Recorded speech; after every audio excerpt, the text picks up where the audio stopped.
अब हम बात करेंगे हीट की। हीट में सबसे पहले हम लेंगे प्रिंसिपल ऑफ कैलोरीमेट्री। तो देखिए, सबसे पहले तो हम ये जान लें कि हीट क्या होता है। तो देखिए, एक हॉट बॉडी जो होती है उसकी इंटरनल एनर्जी ज़्यादा होती है आइडेंटिकल कोल्ड बॉडी के कंपैरिजन में। और जब हम हॉट बॉडी को कांटेक्ट में रखते हैं कोल्ड बॉडी के, तो यहाँ ट्रांसफ़र ऑफ एनर्जी होता है hot body to cold body. तो there are various type of energy transfers in physics. यहाँ जिस टाइप की एनर्जी ट्रांसफ़र होती है because of the hotness and coldness between the bodies, इस एनर्जी ट्रांसफ़र को हम क्या कहते हैं? हीट। यहाँ हीट की यूनिट होती है एसआई में joule, obviously because heat is another type of energy. और इसको हम डिफाइन करते हैं amount of heat required to raise the temperature of 1 gram of water by 1 degree Celsius और 1 केल्विन। तो पानी का टेम्परेचर, 1 ग्राम पानी का टेम्परेचर 1 डिग्री या 1 केल्विन हमें बढ़ाना है, तो उसके लिए जो हमें हीट देनी होगी उसको हम क्या कहेंगे? 1 calorie, where calorie is another famous unit of heat. और कैलोरी और हीट का जूल का आपस में कन्वर्जन भी होता है, जिसे हम जानते हैं 1 calorie is equal to 4.18 joule या 4.2 joule. Mechanical equivalent of heat क्या होता है? ये बेसिकली हमारे इसी कन्वर्जन के लिए हेल्प करता है। हमें जूल ने ये बताया कि वर्क जो है वो हीट में कन्वर्ट किया जा सकता है और हीट जो है वो वर्क में कन्वर्ट की जा सकती है। जब हीट को वर्क में कन्वर्ट किया जाता है तो मैकेनिकल इक्विवेलेंट ऑफ हीट, यानी कितनी हीट से हमें कितना वर्क डन मिलेगा, इसका पता हमें इस जे के मल्टीप्लिकेशन से लगता है। इस जे को हम कहते हैं मैकेनिकल इक्विवेलेंट ऑफ हीट, जो कि हमें ये बताता है कि इतनी अमाउंट ऑफ हीट से आपको कितना जूल ऑफ वर्क मिलेगा। ऑब्वियसली यहाँ पे हम हीट को किस में रखेंगे? कैलोरी में, विच इज़ मैं आई टोल्ड यू कि वो इसका दूसरा फेमस यूनिट है। और जूल का वैल्यू जैसा कि मैंने बताया 4.186 जूल पर कैलोरी और 4.186 इंटू 10⁻³ जूल पर किलो कैलोरी है। तो कैलोरी और किलो कैलोरी यहाँ पे हीट के लिए काम में लिए जाने वाले यूनिट्स हैं।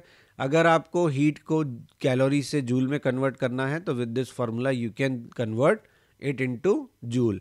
अब हम बात करते हैं जीरोथ लॉ ऑफ थर्मोडायनामिक्स की। तो जो डिग्री ऑफ हॉटनेस और कोल्डनेस की बात हमने यहाँ की है वो एक्चुअल में हमारा एक आइडिया है। आइडिया क्या है कि जब दो बॉडीज़ को हमने ए और बी को थर्मल इक्विलिब्रियम में रखा और ए और सी को भी थर्मल इक्विलिब्रियम में रखा, बी और सी को भी हमने पाया कि वो थर्मल इक्विलिब्रियम में हैं। इसका मतलब अगर हम ये कहते हैं कि ए और सी थर्मल इक्विलिब्रियम में हैं, बी और सी थर्मल इक्विलिब्रियम में हैं, तो ए और बी को भी आपस में थर्मल इक्विलिब्रियम में होना पड़ेगा। थर्मल इक्विलिब्रियम का मतलब है कि उनमें फर्दर कोई हीट का एक्सचेंज नहीं होगा। तो हीट एक्सचेंज कॉज कौन कर रहा है? जीरोथ लॉ ऑफ थर्मोडायनामिक्स ने हमें यही बताया कि यहाँ थर्मल इक्विलिब्रियम का कॉज, जिसको हम डिग्री ऑफ हॉटनेस और कोल्डनेस कहते हैं, वो एक्चुअल में क्या है? Temperature. So temperature is the cause of heat transfer between the bodies. अगर दो बॉडीज थर्मल इक्विलिब्रियम में है, मतलब हीट एक्सचेंज नहीं कर रही हैं, तो उनके टेम्परेचर डेफिनेटली क्या होंगे? सेम होंगे। तो टेम्परेचर को डिफाइन किया गया यहाँ पे कि डिग्री ऑफ हॉटनेस और कोल्डनेस ऑफ बॉडी होता है, और हीट एनर्जी फ्लो करती है from a body at higher temperature to that of lower temperature. जैसे कि हम कहते हैं करंट फ्लो करता है कहाँ से? हायर पोटेंशियल से लोअर पोटेंशियल की तरफ। तो वैसे ही आपकी हीट भी फ्लो करती है। और ये टेम्परेचर जो है ये तब तक, जब तक बराबर नहीं होता तब तक आपका ये हीट फ्लो चलता रहता है। जब टेम्परेचर बराबर हो जाता है तो हम कहते हैं कि बॉडीज किस में आ गए? आपके थर्मल इक्विलिब्रियम में आ गए। यहाँ पे ये बात ध्यान देने वाली है कि ट्रांसफ़र ऑफ एनर्जी को हम हीट कहते हैं। बॉडी में जाने के बाद उसे हम हीट नहीं बोलते, उसे हम इंटरनल एनर्जी बोलते हैं। ठीक है, तो जब तक ट्रांसफ़र चलेगा तब तक ही हीट वर्ड यूज़ होगा। बॉडी के अंदर जाने के बाद वो हीट क्या कहलाएगा? Internal energy. तो वो हमने शुरू में ही देखा कि इंटरनल एनर्जी का डिफरेंस होता है, जिसकी वजह से यहाँ पे आपका जो हीट है वो ट्रांसफ़र होता है। अब हम बात करते हैं हीट कैपेसिटी की। स्पेसिफिक हीट कैपेसिटी क्या होती है? तो मान लीजिए कि आपने यूनिट मास को यूनिट टेम्परेचर डिफरेंस से गर्म किया, तो उसके लिए जो हीट देनी पड़ी आपको वो क्या कहलाएगी? Specific heat. अगर ये यूनिट मास था तो ये आपकी मोलर, ये बन जाएगी आपकी ग्राम स्पेसिफिक हीट। और अगर यूनिट मोल था तो ये बन जाएगी मोलर हीट कैपेसिटी। मैं एक बार फिर रिपीट कर रहा हूँ, यूनिट मास का टेम्परेचर यूनिट डिग्री। वैसे तो इसकी जनरलाइज डेफिनेशन ये है कि यूनिट अमाउंट ऑफ सब्सटेंस का टेम्परेचर यूनिट डिग्री से बदलने के लिए जो हीट देनी होती है that will be called as specific heat. अब आप जो यूनिट अमाउंट ऑफ सब्सटेंस ले रहे हो वो क्या ले रहे हो? अगर आप 1 ग्राम ऑफ सब्सटेंस ले रहे हो तो वो आपकी बन गई स्पेसिफिक हीट कैपेसिटी, और अगर आप उसको नंबर ऑफ मोल्स की टर्म में बात करते हो कि हम यूनिट नंबर ऑफ मोल ले रहे हैं तो वो बन गई आपकी मोलर हीट कैपेसिटी। तो दोनों में फ़र्क है। स्पेसिफिक हीट कैपेसिटी की यूनिट होती है कैलोरी पर ग्राम पर degree Celsius, molar heat capacity की यूनिट होती है कैलोरी पर मोल पर डिग्री सेल्सियस। कौन सी यूनिट आपकी बड़ी होती है? ऑब्वियसली आपकी मोलर हीट कैपेसिटी जो है वो बड़ी है और ग्राम स्पेसिफिक हीट जो है वो छोटी है। क्यों? क्योंकि आपको मालूम है कि आपके 1 मोल में आपका मॉलिक्यूलर वेट होता है उतने ग्राम होते हैं। तो इसका मतलब ये हुआ कि आपको जो specific heat, gram specific heat थी, उसको किससे मल्टीप्लाई करना पड़ेगा? मॉलिक्यूलर वेट से, तब वो बनेगी आपकी मोलर हीट कैपेसिटी। तो m अगर मास ऑफ 1 मोल सब्सटेंस है तो आपकी मोलर हीट कैपेसिटी को आप ग्राम स्पेसिफिक हीट की टर्म में इस तरीके से लिख सकते हो। ये तो हुई हमारी हीट कैपेसिटीज़।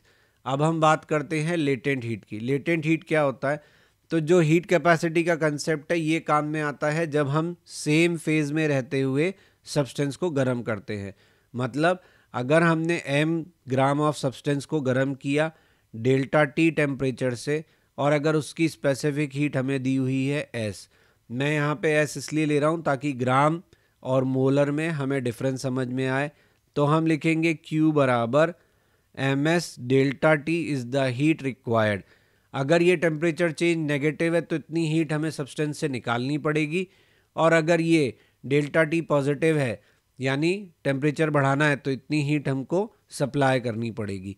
तो सेम फेज में रहते हुए अगर चेंज इन टेम्परेचर करना है तो ये फॉर्मूला काम में हम लेंगे। ठीक है। अगर हमें स्टेट ही बदलना है तो स्टेट बदलने के लिए हम क्या करेंगे? तो स्टेट बदलने के केस में हमारा ये फॉर्मूला वैलिड नहीं होता। स्टेट बदलने के केस में जो हीट हम सप्लाई करते हैं यूनिट अमाउंट ऑफ सब्सटेंस को, उसे हम कहते हैं लेटेंट हीट, और ये डिपेंड करता है प्रोसेस पे कि हम क्या करना चाह रहे हैं। अगर हम मेल्टिंग का प्रोसेस चाह रहे हैं यानी हम सॉलिड टू लिक्विड जाना चाह रहे हैं तो सॉलिड से लिक्विड जाने के लिए आपको लेटेंट हीट ऑफ फ्यूजन देना पड़ेगा, और अगर आप लिक्विड टू सॉलिड जाना चाह रहे हैं तो आपको लेटेंट हीट ऑफ फ्यूजन निकालना पड़ेगा। तो पर यूनिट सब्सटेंस के लिए हमें जितनी हीट निकालनी पड़ेगी या देनी पड़ेगी सॉलिड टू लिक्विड या लिक्विड टू सॉलिड जाने के लिए, उसे हम कहते हैं लेटेंट हीट ऑफ फ्यूजन।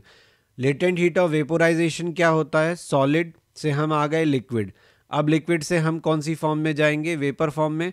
तो लिक्विड से वेपर फॉर्म जाना हो या वेपर फॉर्म से हमें कहाँ आना हो? लिक्विड फॉर्म में आना हो, तो हमें हीट देनी या लेनी पड़ेगी। इस अमाउंट ऑफ हीट पर सब्सटेंस को हम क्या कहते हैं? Latent heat of vaporisation. तो amount of heat absorb by unit mass of substance at its melting point to change its state is called latent heat of fusion. Amount of heat absorb by unit mass of substance at its boiling point to change its state is called latent heat of vaporisation. इसका मतलब ये है कि state change के समय, phase change के समय Q बराबर ml काम में लिया जाएगा। ms डेल्टा टी इस टाइम नहीं आएगा। लेटेंट हीट को हम इससे डिफरेंट लेते हैं। क्यों? क्योंकि ड्यूरिंग दिस चेंज, जब हमारी स्टेट चेंज हो रही होती है तो हम हीट तो सप्लाई करते हैं बट हमारे टेम्परेचर में कोई चेंज हमें देखने को नहीं मिलता। इसका मतलब जो हीट हम दे रहे होते हैं वो हमारे बॉन्ड्स को वीक करने में जाती है। बॉन्डिंग वीक होता है तभी हमारा स्टेट जो है वो चेंज होता है।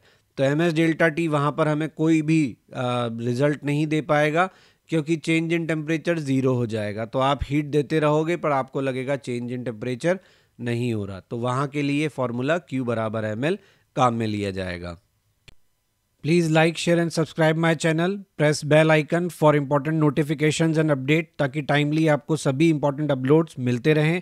आप हमारा ब्लॉग भी विजिट कर सकते हैं, दैट इज़ क्वेश्चन नहीं बनता blogspot.com, जहाँ पे आपको सभी लेक्चर्स के रिटन फॉर्मेट में जो नोट्स हैं वो अवेलेबल हैं, और क्वेश्चंस के सॉल्यूशन अवेलेबल हैं। आपको कोई सजेशन है तो आप मुझे मेल कर सकते हैं।